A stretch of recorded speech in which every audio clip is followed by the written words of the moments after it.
নমস্কার বন্ধুরা, আমার রান্নাঘরে আপনাদের সবাইকে স্বাগত।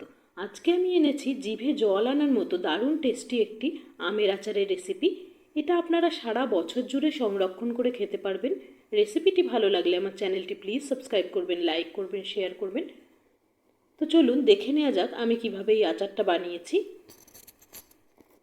এর জন্য আমি কাঁচা আম নিয়েছি 10টা। এগুলো মাঝারি সাইজের আম। এখানে 1 কেজি 400 মতো আম আছে।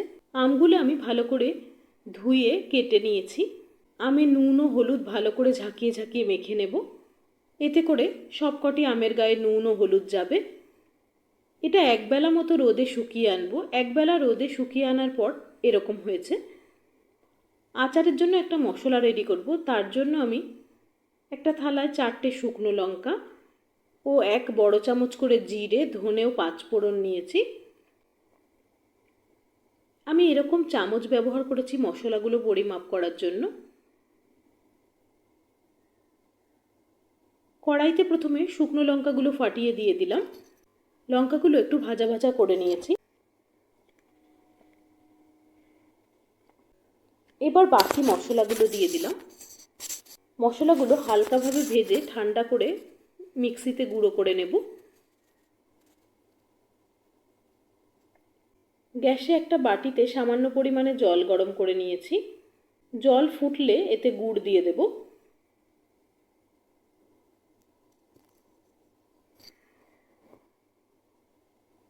গুড়টা গলে গিয়ে ফুটে উঠেছে। এবার এটাকে সাইডে রাখবো। এবার পাশের গ্যাসে কড়াই গরম করে তাতে সর্ষের তেল দিলাম। তেলটা ভালো করে গরম হলে তাতে সামান্য 5 ফোড়ন ফোড়নে দিলাম। তেলের সাথে মশলা ভালোভাবে ভেজে নেব। এবার এতে রোদে শুকিয়ে আনা নুন হলুদ মেখে রাখা আমগুলো দিয়ে দিলাম। আমের টুকরোগুলো খুন্তি দিয়ে নাড়াচাড়া করে নেব।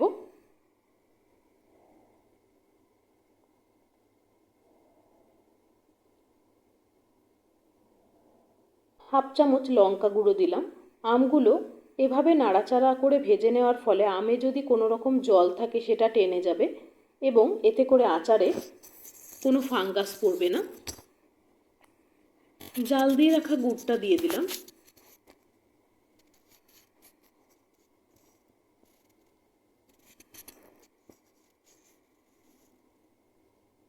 সব কিছু ভালোভাবে নাড়াচাড়া করে ঢাকা দিয়ে ফুটতে দেব কিছুক্ষণ। প্রায় 6-7 মিনিট ফোটানোর পর ঢাকাটা খুললাম। এভাবে ঢাকা দিয়ে ফুটিয়ে নিলে আমের ভেতর পর্যন্ত গুড়টা যাবে, যা আচারের টেস্ট অনেক বেশি বাড়িয়ে দেবে। মনে রাখবেন, গুড় দেওয়ার সাথে সাথেই মশলা দেবেন না। আগে কিছু সময় আম ও গুড়টা ফোটাবেন, তারপরে মশলাটা যোগ করবেন। আবারও 3-4 মিনিটের জন্য আমটা ঢাকা দিয়ে ফুটতে দেব। 5 মিনিট পর ঢাকাটা খুলে নিয়েছি।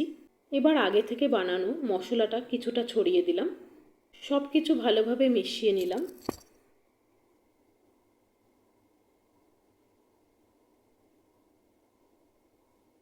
এবার 3-4 মিনিটের জন্য ঢাকা দিয়ে আমের আচারটা ফুটতে দেব। 5 মিনিট পর ঢাকাটা খুললাম। দেখুন, আম গুড় মশলা সব কিছু সুন্দরভাবে মিলেমিশে গেছে। শেষে 1 চামচ মতো ভাজা মশলা ছড়িয়ে দিলাম। আচারটা যাতে অনেক দিন পর্যন্ত সংরক্ষণ করে খাওয়া যায়, তাই 2 চামচ ভিনিগার দিয়ে দিলাম। এবার সব কিছু আলতো হাতে মিশিয়ে নেব। আচারটা আর জাল দেব না, তাহলে এটা শুকিয়ে যাবে, তাই গ্যাসটা বন্ধ করে দেব। ঠান্ডা হলে কাচের বয়ানে আচারটা রেখে দেব। তবে বছরে 4-5 বার বয়ানটা রোদে রাখবো, তাহলে আচারটা বেশি সময় যাবত ভালো থাকবে। ব্যাস রেডি হয়ে গেছে জিভে জল আনা টেস্টি টেস্টি কাঁচা আমের আচার।